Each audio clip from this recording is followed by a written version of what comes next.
joined us for this service at the Unitarian Universalist Fellowship of Hendersonville. I'm Becky Reed, your worship associate for today.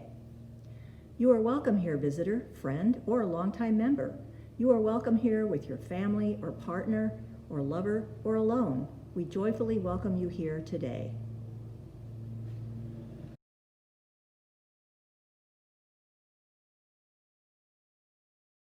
This chalice as a symbol of the creativity of our liberal faith, the creativity to explore new avenues of religious insight, the creativity to develop a caring community, the creativity to envision a world of peace and freedom.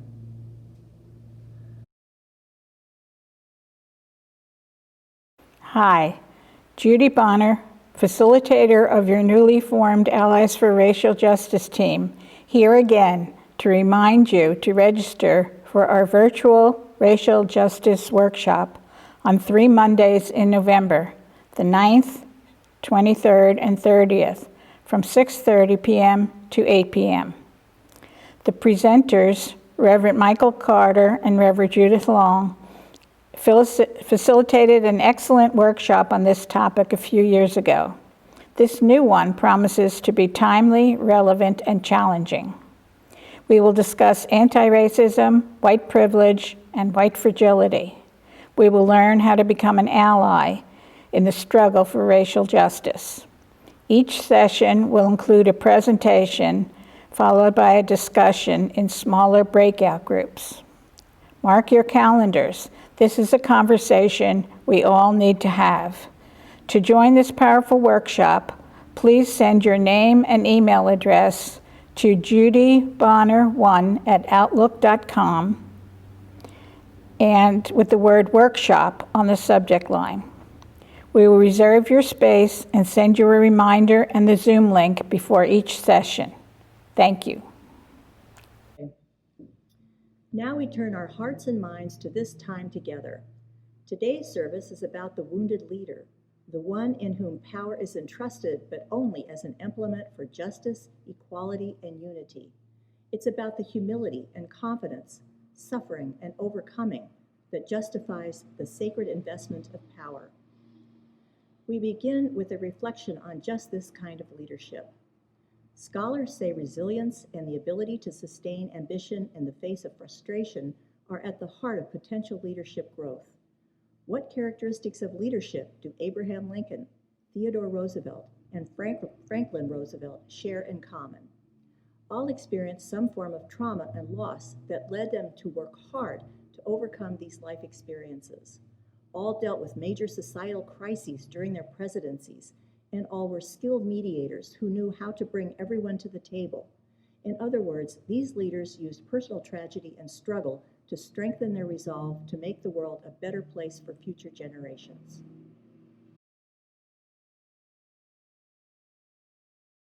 Hi everybody, this is Don Rollins. I'm the interim minister here at the Unitarian Universalist Fellowship of Hendersonville, North Carolina. We're coming to you from the sanctuary, and you will hear some ambient noise from Canoga Road, which is the main drag nearby. What I want to talk to you about today is spirituality. And I want to talk about that in a specific form, and that is leadership. And that we have folks who are spiritually grounded. We have folks who are leaders. And occasionally we have somebody in our lives who's a spiritual leader. And that's going to be the focus of what I talk about this morning. Ahead of that, a little bit of time travel. Go back to 2003 and the presidential election of that year. One of the candidates, among many, one of the candidates was Dennis Kucinich. And Kucinich then and now was not exactly the raw material for presidents as we understood presidents at that time. Kucinich was worth about $32,000 when he ran for president. He had to file, and he actually did. So I'll talk with you a little bit about how it is that we box in who and what we want for president and how much we lose. I'm going to start with a quick article, an excerpt from an article from Charles Bowden's article in Mother Jones. The title was Little Big Man. Candidates with no chance of winning are the invisible people of our culture. For Kucinich in August, that means he is not Howard Dean, the official liberal lead in this movie, and so he's a pointless nuisance. True, Willie Nelson is making ads and will perform fundraising concerts with Annie DeFranco. Kucinich has raised $1 million on the internet, but his average donor gives $77, and most Americans have never heard of him. He's a vegan, and of course, no vegan can be president. He's dabbled in various spiritual venues, and of course, no one sprinkled with the fairy dust of New Age beliefs can be elected president. The United States has a long list of such no's. No one who is not a Christian, who is not a man, who is openly gay, who opposes NAFTA and the WTO, who is poor, who opposes war and wants to cut the Pentagon budget for social services, someone whose body type isn't quite right, someone who endorses gun control, who likes to drink, who has committed adultery or smokes dope and admits it, who has sought out psychiatric care. No one can be elected president who has been battered enough by life to become president. It's Sunday morning, most any Sunday morning, between roughly 1964 and 1969. I awaken to the smells of bacon and eggs and unfiltered Camels and the songs of Johnny Cash. Hey Porter, cry, cry, cry, Folsom Prison Blues, I walk the line. My father in his perennial white t-shirt and work pants, he wakes me to join him for an early breakfast. This is guy time with my old man, while my mother grabs the last few winks of sleep before rising for church. And as is our usual, Johnny Cash provides the soundtrack for our weekly hour of male bonding. And over the course of those 5 years worth of guy time, my musical taste would migrate far beyond the confines of my father's country collection. But one artist would consistently bridge the proverbial gap between Hank and Hendrix, Johnny Cash. To rockabilly for most country purists, to country for most rock aficionados, the self-styled man in black could reach us both. The hard-living World War II gunner with a tough job and a drinking problem, and the gangly boy drawn to life's tough side. For my old man, Johnny Cash's music was authentic, it was true, it was credible. For me, Johnny Cash's music was a rebellious misfits unapologetic look at life's hard side, a side where our character and our compassion are forged. We're going to come back to Johnny Cash, but first I want to introduce into discussion a second topic, one that at first pass may seem utterly unconnected to the man in black, and that topic is high office.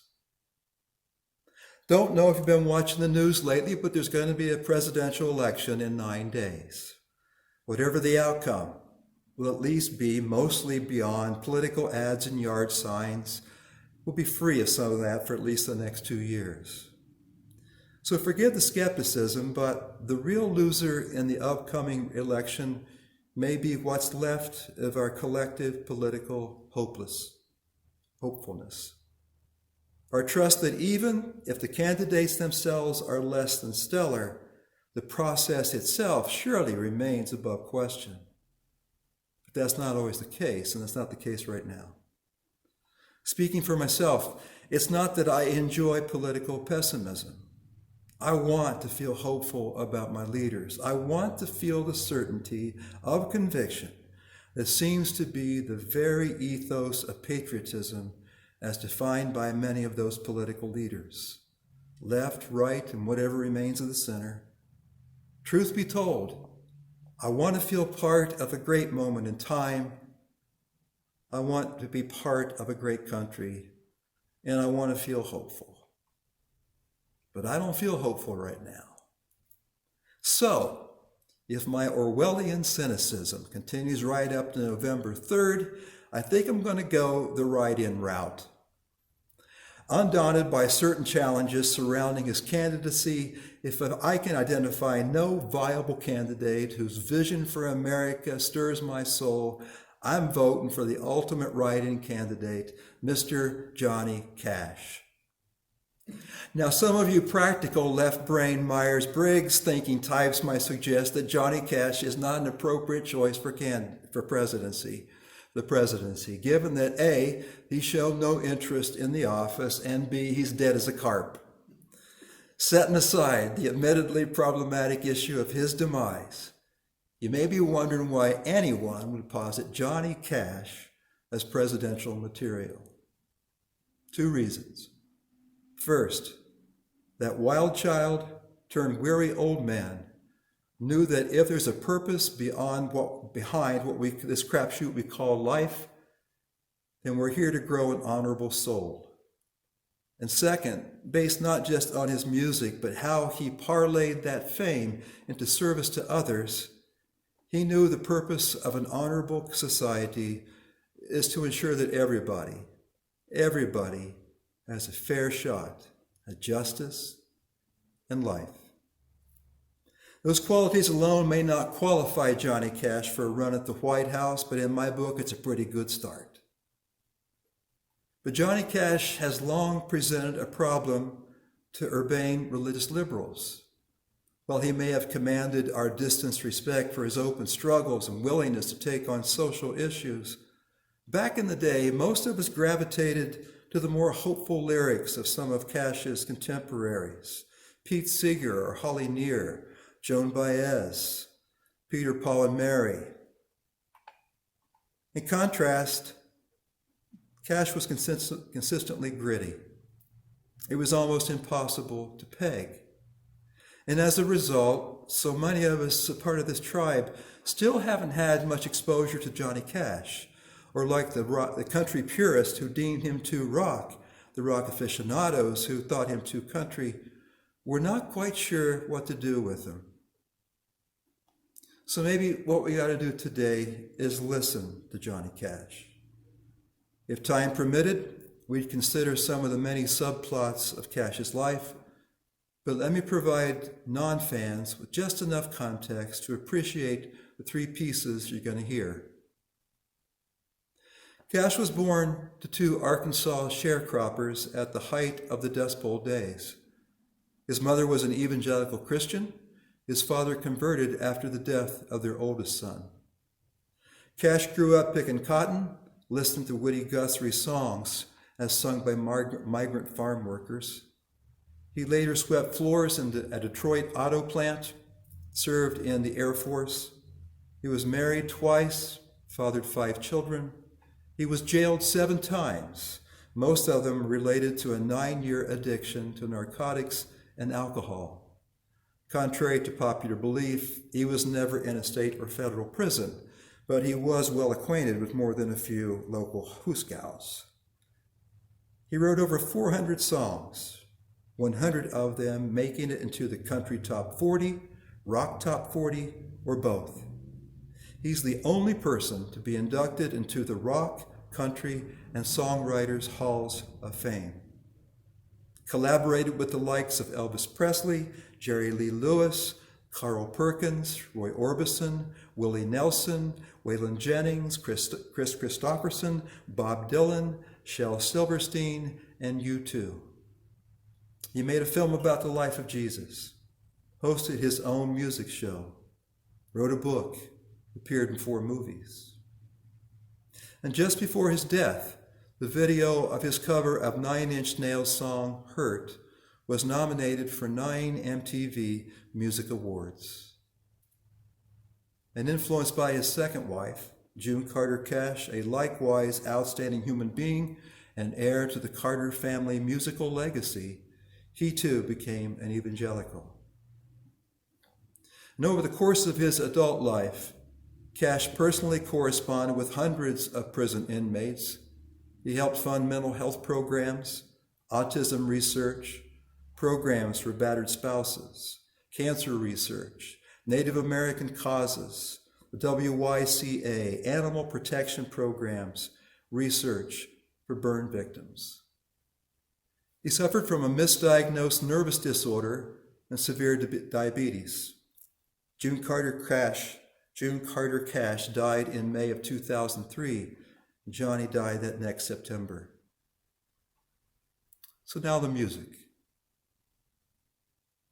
If solidarity with the working person is a worthy criterion for high office, the song Oni ought to qualify Cash hands down.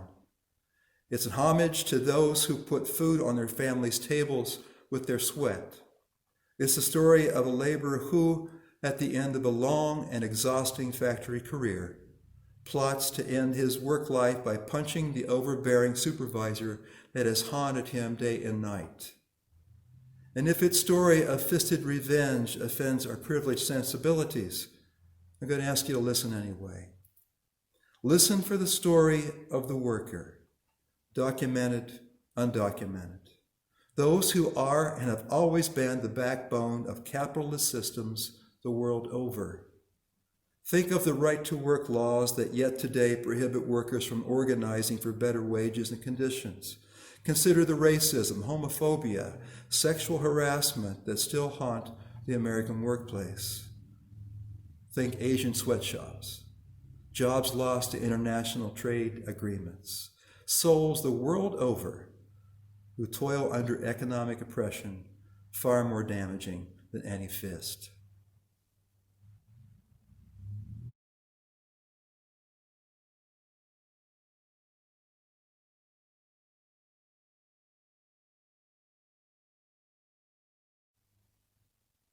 Cash alienated a large portion of his country audience when he protested against the war in Vietnam and supported the civil rights movement. The next song you're about to hear is titled What is Truth? It's his own blunt condemnation of his own generation. His hook lines suggest that behind the turmoil and protest of the 1960s was a question, a burning question. For Cash, maybe it was the question. What is truth?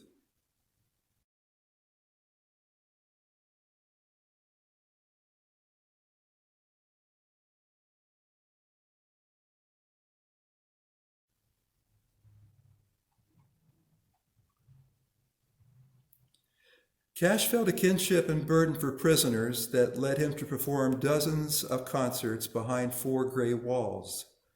Not long after finally quitting his drug use, he recorded his first live album, Johnny Cash at Folsom Prison.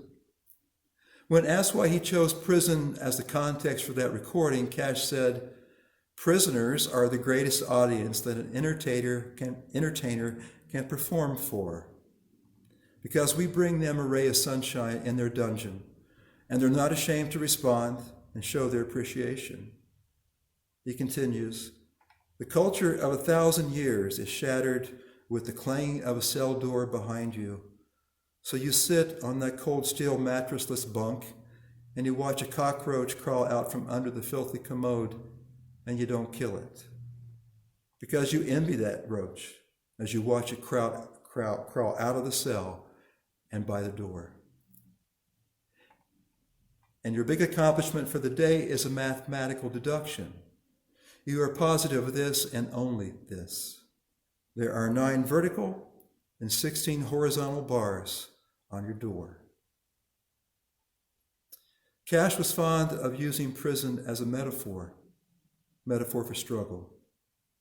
Talked about imprisonment by poverty, imprisonment by depression, by addiction or greed or hatred or loneliness. And then Cash extended the metaphor to his clothing, choosing to wear only black for his public appearances. And he made it clear that he wore black as an expression of grief and solidarity, grief for those left behind, and solidarity with their struggle. If a lesser person had donned black in so public a manner, we would have considered it trite, maybe even silly. But when Johnny Cash did it, it seemed a natural extension of his spirit and a protest of the way things are.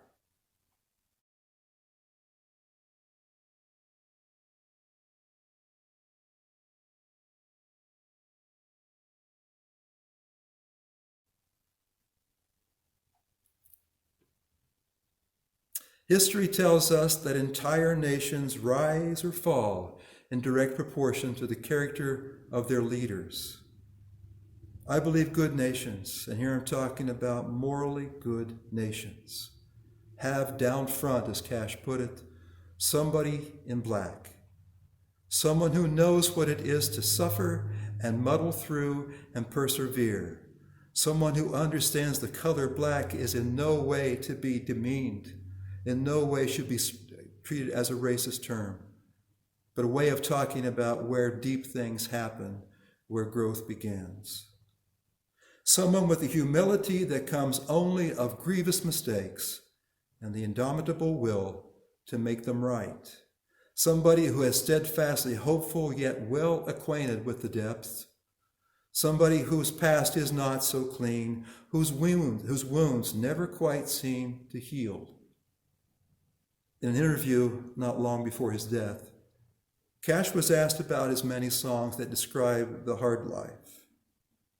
He responded, "You don't let people delegate to you what you should do when it's coming from in here," he said, tapping his chest. "I wouldn't let anybody influence me into thinking I was doing the wrong thing by singing about death and hell and drugs. I've always done that, and I always will." In this important season, friends, we remember some leaders for what they did. We remember some for what they overcame, and others for what they left behind. And every now and then, we come across somebody we remember for all three. Somebody as human as we, but somebody worthy of trust, somebody who may even inspire hopefulness. So we miss you, Johnny Cash. We miss June. We know you rest in the arms of the God you loved and you served. And oh, by the way, come January, be sure to get that black preacher's frock of yours when they swear you in up at D.C., because you know those Washington winters can be mighty rough. Thanks for listening, folks.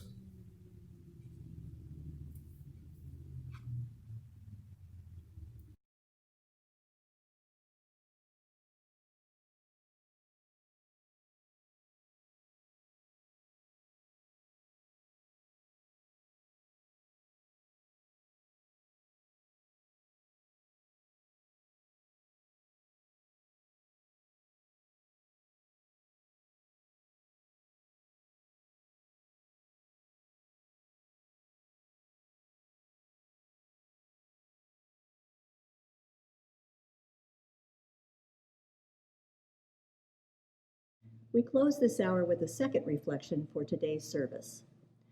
The historian Doris Kearns Goodwin asked in her book, Leadership in Turbulent Times, "Is leadership possible without a purpose larger than personal ambition?" That is, has been called transformational leadership, the kind that inspires followers to identify with something larger than themselves and to be willing to sacrifice in pursuit of moral principles and higher goals.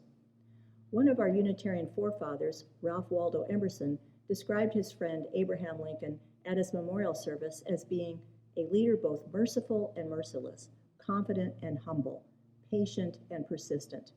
And Abigail Adams told her son, John Quincy Adams, both of whom were Unitarians, that great necessities call out great virtues. It seems in these turbulent times we have much to do. On behalf of our congregation and interim minister, let me say how much we appreciate your time, open minds, and ready hearts. Despite the troubles that beset us, let these online gatherings be our reminder of a connection far stronger than any distance. Go in peace.